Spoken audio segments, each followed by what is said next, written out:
Amém. A paz do Senhor, meus irmãos.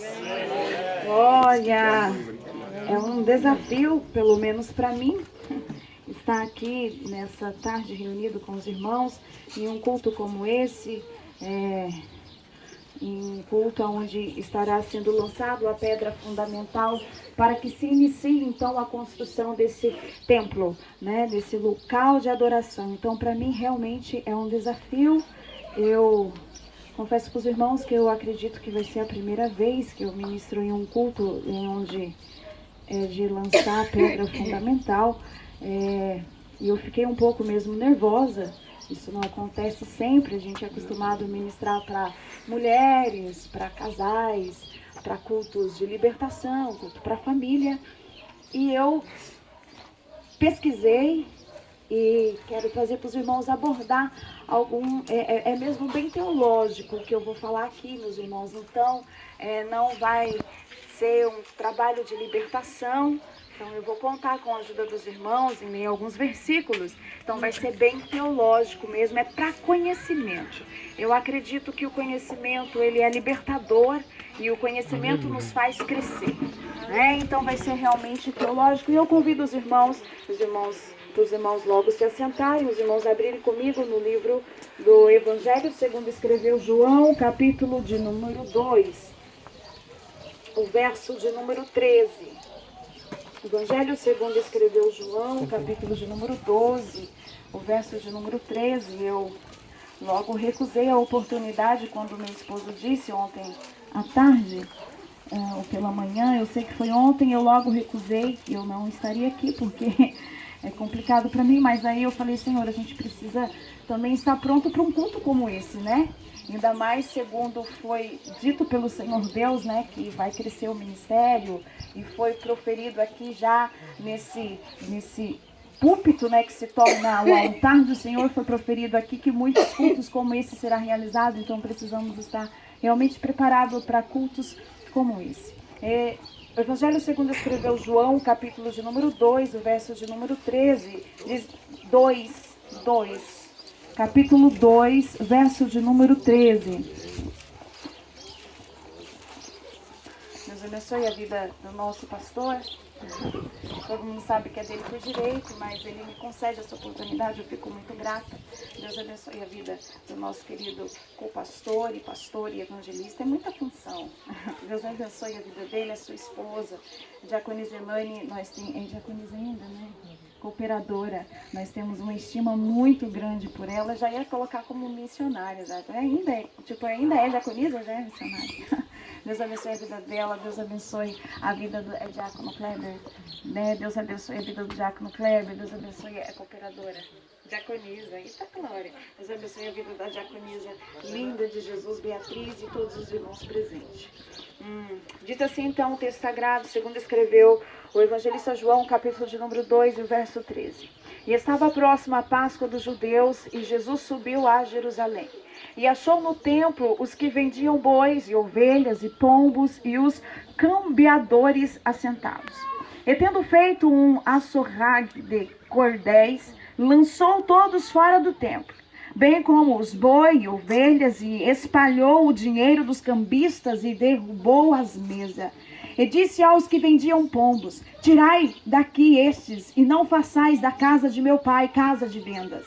E os seus discípulos lembraram-se do que está escrito: o zelo pela tua casa me devorará. Oh, aleluia! Podeis se assentar, por favor? Aleluia, aleluia. Como eu disse, vai ter uma abordagem teológica, e aí os irmãos, por favor, prestem atenção. Conhecimento é libertador, conhecimento é muito bom.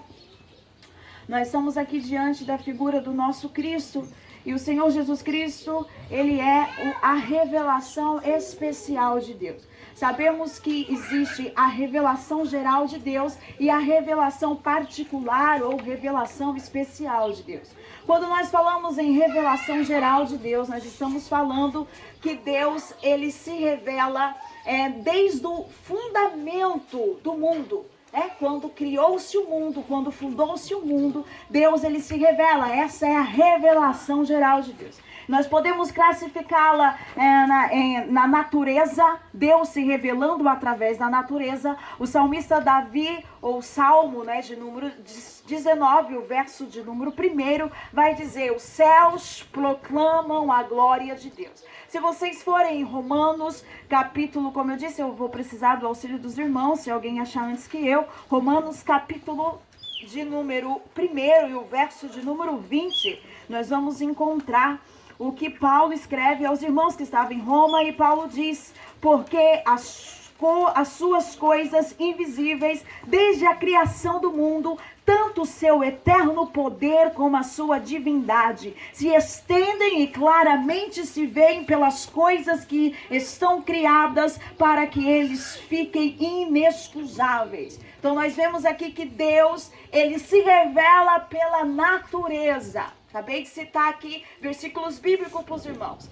Deus, em sua revelação geral, também se revela na história. E como na história o Senhor Deus se revela, atuando no mundo para que tudo ocorra conforme Ele tem planejado. Aí nós pegamos como exemplo, isso dentro da teologia mesmo, pega-se por exemplo a história de Israel. Esse povo que Deus guardou, que Deus sustentou e que prevalece, embora tenha passado por tantas tragédias, por tantas lutas, por tantas dificuldades, mas o povo de Israel ainda permanece, ainda guardado por Deus. Quando se falamos na revelação geral de Deus, também ele se revela através da personalidade do homem. Como isso? Na nossa estrutura física, no fazer julgamento, por exemplo, nos valores éticos, morais, no senso religioso.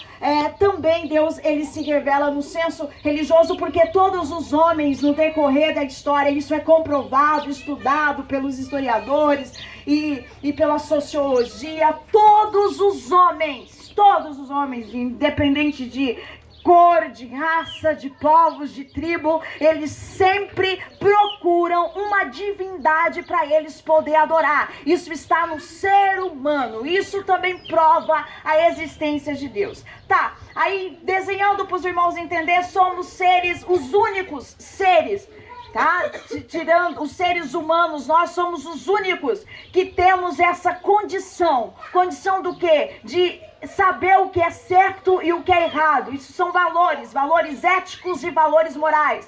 Você não encontra um cachorro, um gato, sabendo valores éticos ou se comportando eticamente, porque isso não está neles, isso está em nós. Isso também revela Deus. Você não encontra, falando no sentido religioso, você não encontra nenhum cachorro se agrupando lá junto com a sua família e com um terço na mão, porque ele está procurando uma divindade para adorar. Isso não está em nenhum animal, isso está somente nos seres humanos. Independente de sua raça, como eu disse, de sua tribo, todos os seres humanos procuram, eles sabem, eles acreditam que existe uma realidade superior, e é por isso que se criam vários deuses, vários instrumentos de adoração. Há lugares que se já adorou o sol, ainda adora o sol, ainda adora a lua. Por quê? Porque o ser humano tem essa tendência de procurar a adoração. Isso também revela a Deus. Essa é a revelação geral de Deus,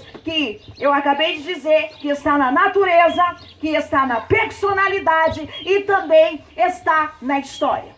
E existe agora a revelação particular de Deus, que é a palavra que nós temos nas nossas mãos. Essa é a revelação particular de Deus. É Deus que se revela ao homem. O homem, ele ficou distante de Deus. O homem perdeu o relacionamento de favor que ele mantinha lá no Éden antes da queda. Então, quando o homem ele fica afastado de Deus e perde esse relacionamento com Deus, Deus, pela sua misericórdia, pela sua infinita graça, parte de Deus mesmo, procurar o homem novamente. E agora Deus, ele vai proporcionar ao homem a revelação especial ou revelação particular falar. Deus vai escolher alguns homens, aproximadamente 40 homens diferentes, entre eles poetas, entre eles profeta, os apóstolos e outros homens. O Senhor Deus vai escolher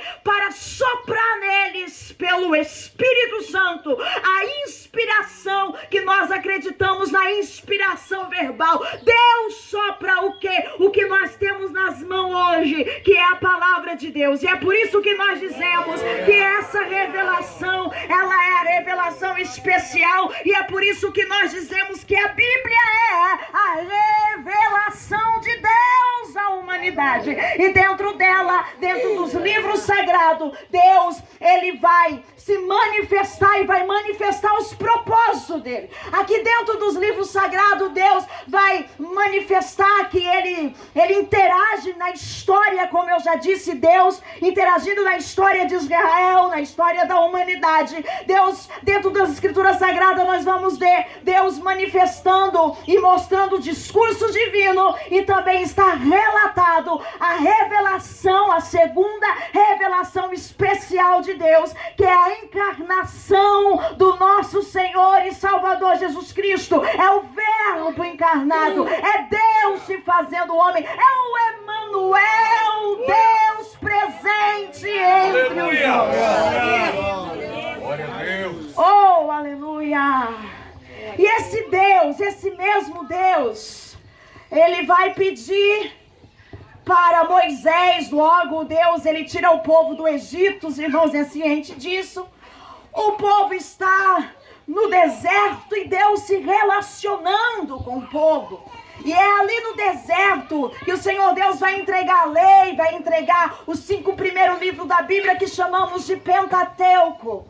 E é ali também que o próprio Deus, isso parte de Deus, toda a revelação que nós, seres humanos, temos de Deus, não parte do homem, sempre partiu de Deus, parte dele mesmo. É Deus querendo se revelar. Como eu disse, graça, misericórdia. É o homem que está totalmente depravado, corrompido, afastado de Deus, e Deus querendo interagir conosco, Deus querendo nos trazer para perto dele novamente. E agora a gente vê isso quando ele manda Moisés e dá todas as instruções para que Moisés construa o tabernáculo. Tabernáculo aqui é a residência, é a habitação de Deus no meio do povo, entre os seus filhos israelitas.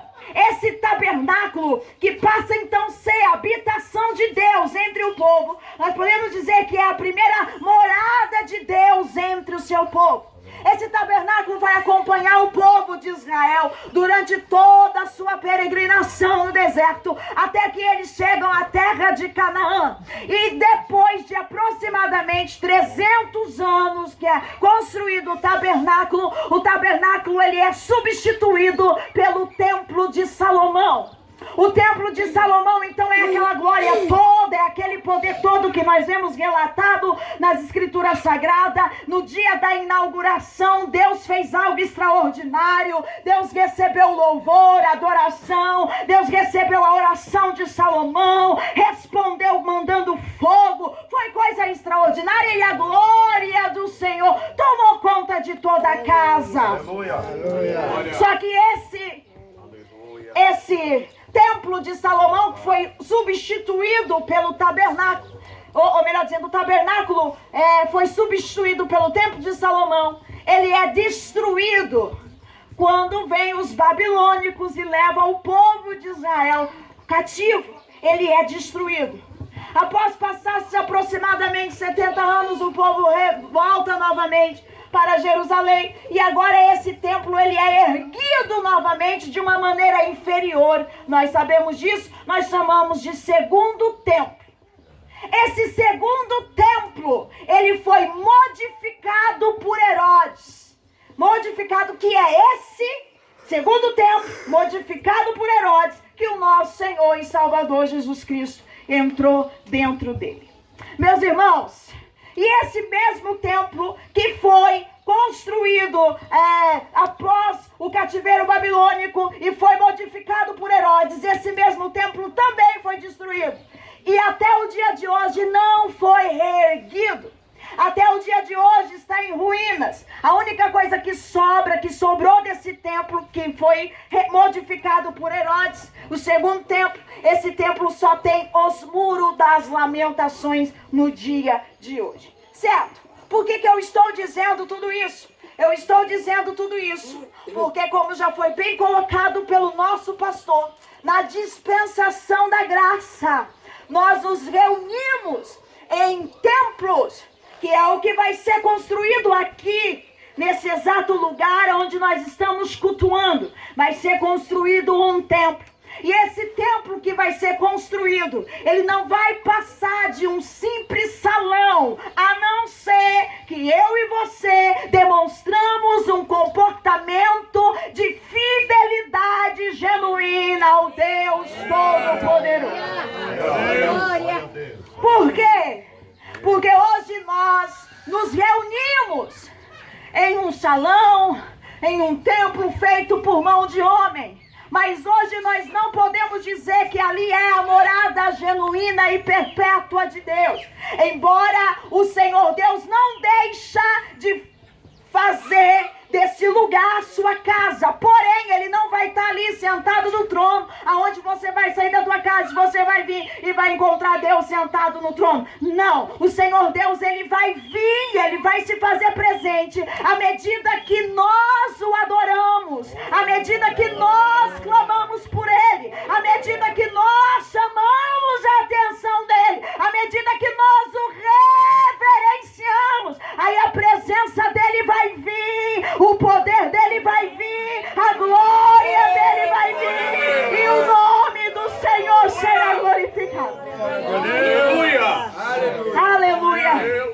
Nós entendemos isso. 1 Coríntios, se alguém puder me ajudar, como eu disse, vamos ler nossos cultos.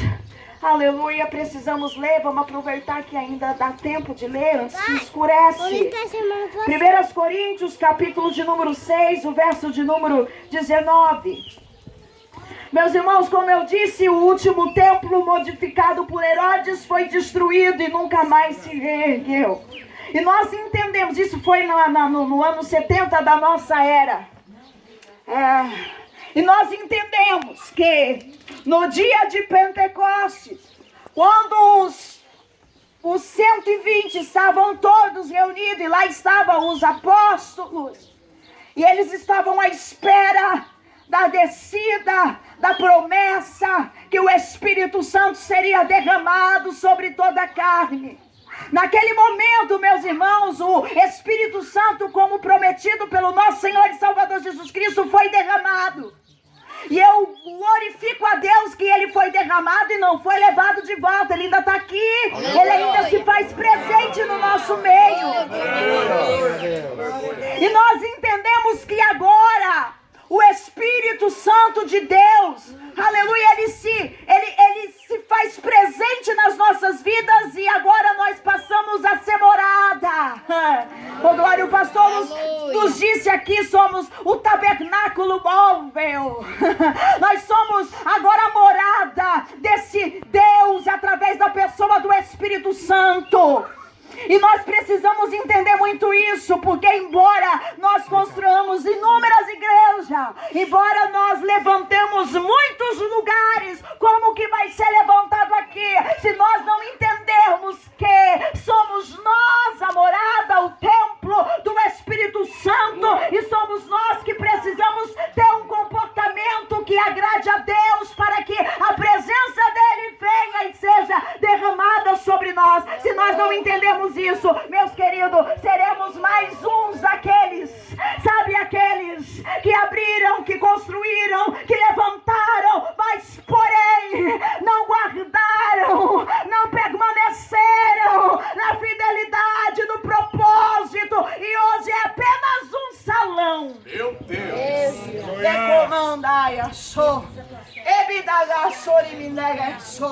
E pelo poder do nome de Jesus Cristo, o que nós viemos fazer aqui antes de lançar a pedra fundamental é nos conscientizar, aleluia, que embora seja construído um lugar de adoração, é necessário porque vai ser construído esse lugar lugar, e nesse lugar vai ser feito liturgias de culto, vai ser para ensino, as pessoas vão cultuar, vão adorar a Deus, isso é muito bom. Nós vamos nos ajuntar, como disse o pastor, celebrar Santa Ceia, é coisa linda, apresentar criança, é um monte de liturgias, né, cristã, que será realizada aqui, mas eu e você nunca podemos perder o foco, e o foco é você, é o templo, você é a morada.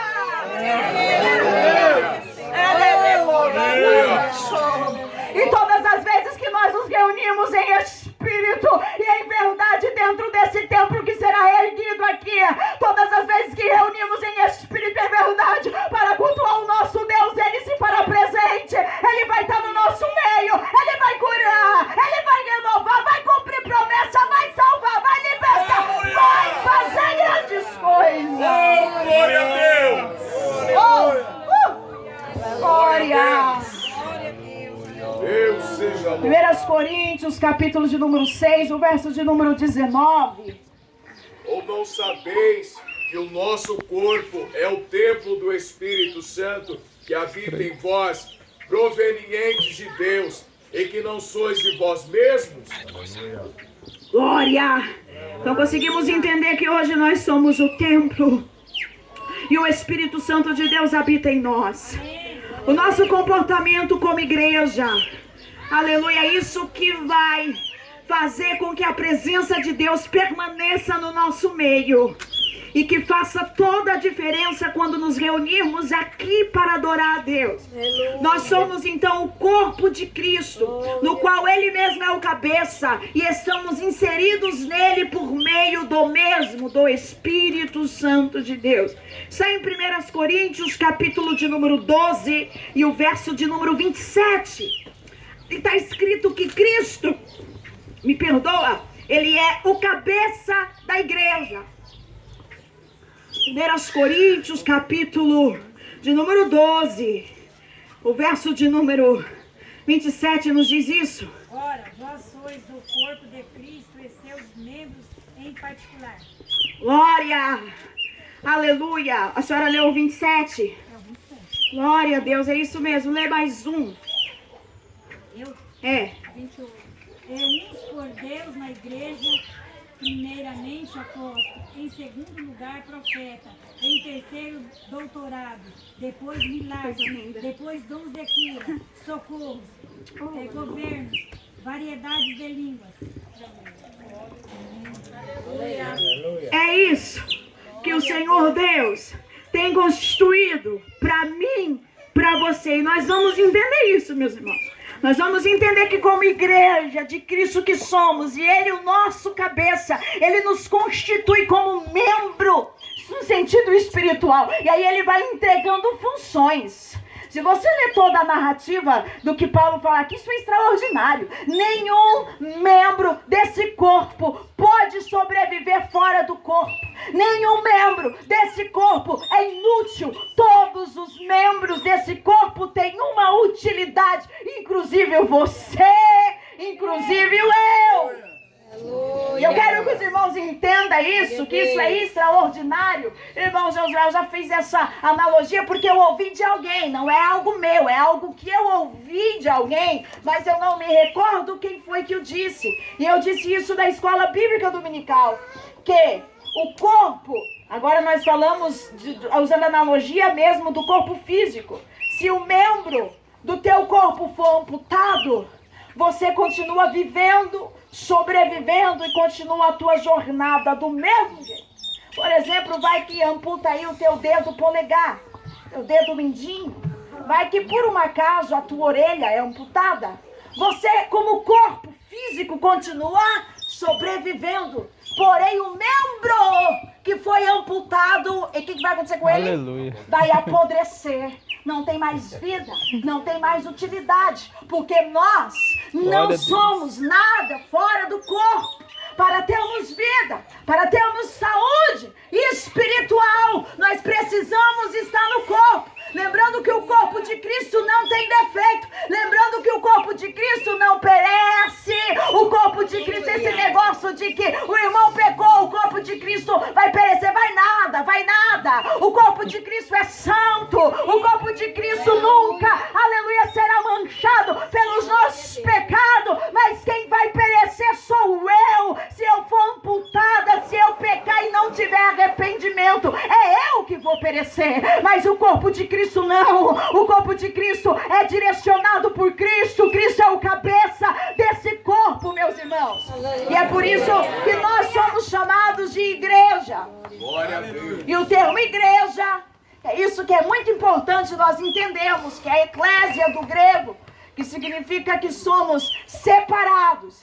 E nesse sentido, irmãos, de sermos separados, isso vai nos dizer que nós temos um novo estilo de vida pautado pela revelação de Deus, que é a palavra de Deus, a revelação especial. E quando eu falo que nós somos igreja e somos separados, nós não vamos ser alienados, né? E dizer que como é que eu sou igreja, esse termo igreja, tirados, né? Que é tirados do mundo para fora do mundo, é ser separado, mas como isso? Está falando do sistema desse mundo. E agora como igreja, a minha vida é uma vida pautada pela palavra de Deus. E isso, como eu disse, não sejamos ignorantes, porque lá no Evangelho de João, capítulo de número 17... o verso de número 15, o verso 9 ao 15, nós vamos encontrar o Senhor Jesus orando pela igreja. Você faz parte. Jesus clama lá por nós e o Senhor Jesus fala orando, rogando ao Pai. E o Senhor Jesus Cristo vai dizer: Pai, eu oro a Ti e eu peço para que não os tire do mundo, mas para que os livre do mal. Isso quer dizer que nós vamos continuar vivendo aqui, porém agora separados. Isso quer dizer que o nosso estilo de vida é diferente, a nossa maneira, o nosso comportamento é diferente. Conforme está em Romanos, capítulo de número 12, o verso de número 2, nós não podemos nos moldar segundo o pensamento desse mundo. Irmão, por que a senhora está falando tudo isso? Porque tu é igreja. Aleluia. Tu é igreja, e como igreja, você precisa saber o que é igreja. Vai ser lançado aqui uma pedra fundamental, um templo vai ser erguido. Para quê? Para ser como números e números de outras, de multidões que foram abertos. Não, vai ser lançado aqui e vai ser aberto. E eu sou a igreja, eu vou vir para cultuar, para adorar, para fazer a diferença. Glória a Deus. Glória a Jesus. Por isso eu preciso saber o que é igreja. Por isso eu preciso identificar o que é ser igreja. Você é igreja. Vai ser erguido um lugar de adoração, um templo, mas você é igreja. A habitação está em você. E se nós não entendermos isso, vai ser mais um salão, meus irmãos. Nós somos igreja. Amém. E à medida que nós andamos de acordo com a orientação do cabeça, porque ele é quem pensa, ele é quem determina, e nós andamos enquadrado à luz dessa palavra, continuamos no mundo, porém nós somos tirados do sistema, da conduta, da maneira que o mundo anda. Nós não moldamos a nossa mente nem a nossa vida segundo esse sistema, porque a nossa mente é transformada, conforme está aqui em Romanos, capítulo de número 12, o verso de número 2. E não vos conformeis com esse mundo, mas transformai-vos pela renovação do vosso entendimento, para que experimenteis quais seja a boa, agradável, perfeita vontade de Deus. Glória a Deus. Para experimentarmos a boa, perfeita, agradável vontade de Deus, nós não podemos nos conformar com esse mundo, com o sistema desse mundo. Ei, tu é igreja, tu é o corpo de Cristo, tu está inserido no corpo de Cristo, você é membro desse corpo, aleluia, você tem uma utilidade, você precisa saber qual é a boa, perfeita, agradável vontade de Deus, mas para isso você não pode se conformar conformar com esse mundo, de maneira nenhuma, mas agora nós vivemos de maneira totalmente diferente. O que não é igreja? Eu falei até agora características da igreja, mas o que não é igreja não pode ser confundido com igreja. A igreja não é uma comunidade no sentido de uma associação entre amigos. A igreja não é isso. Aqui não é um lugar onde você vai vir simplesmente para ver amigos. Aqui não, de maneira nenhuma. Quando nós falamos em uma comunidade nesse sentido de uma associação, a gente sabe que não tem governo divino. Por quê? Porque a direção é totalmente segundo a vontade dos associados. É os associados que decidem, é os associados que planejam, é os associados que dão a última palavra. E aí toda a direção divina é colocada de lado. E a igreja não é direcionada por homem, jamais vai ser direcionada por homem. Para ser igreja tem que vir direção do céu. Para ser igreja é o cabeça, Jesus, quem manda, quem determina, segundo a revelação dessa palavra. Aleluia! Tudo que fugir dessa palavra é antibíblico, é anátema. Gálatas capítulo de número 1, verso de número 8. Ainda que um anjo venha e vos anuncie um outro evangelho, que não seja esse que eu já vos tenho anunciado, seja esse anjo maldito. A igreja ela tem que se comportar de acordo com os ensinamentos dessas escrituras. Por isso que toda profecia, toda revelação, toda visão de anjo que não tiver com base dentro dessas escrituras é maldito, é anátema, não pode ser aceito, tem que ser rejeitado pela igreja. Irmão, por que tu diz isso? Porque tu é igreja. E você vai começar a cultuar em um salão. Que esse salão vai ser para o nome do teu Deus ser glorificado. Vai ser para a glória de Deus ser manifesta. Mas você precisa entender o que é igreja. Você precisa saber o que é igreja. Para que a presença de Deus venha e seja estabelecida no nosso meio. Amém. A igreja não é um auditório aonde muitos vêm só para ouvir a exposição da Bíblia. Não. A igreja não é um auditório. Porque a Bíblia não é simplesmente para ser exposta. Não, a Bíblia é para ser ensinada e vivida.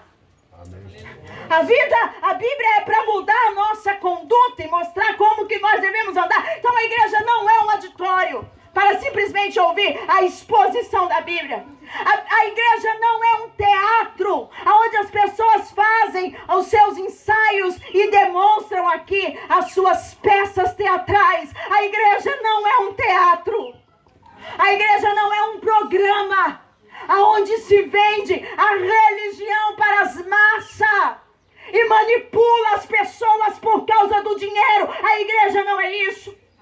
A igreja não é um clube